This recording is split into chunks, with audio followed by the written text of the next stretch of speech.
कि रबर वाला चोली ले आबे सजनवा भीतर से मारे उछालावा। कि रबर वाला चोली ले आबे सजनवा भीतर से मारे उछालावा।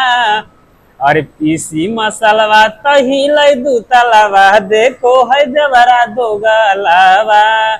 कि पीसी मसलवा तहिले दूतलवा देखो हो देवरा दो गलावा।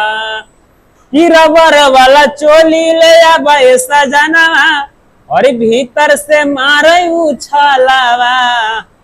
ए कि रबर वाला चोली ले आबे सजनवा भीतर से मारे उछालावा।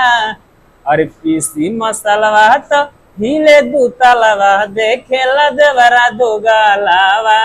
कि पीसी मसलवा तो हिले दूतलवा देखेला देवरा दो गलावा।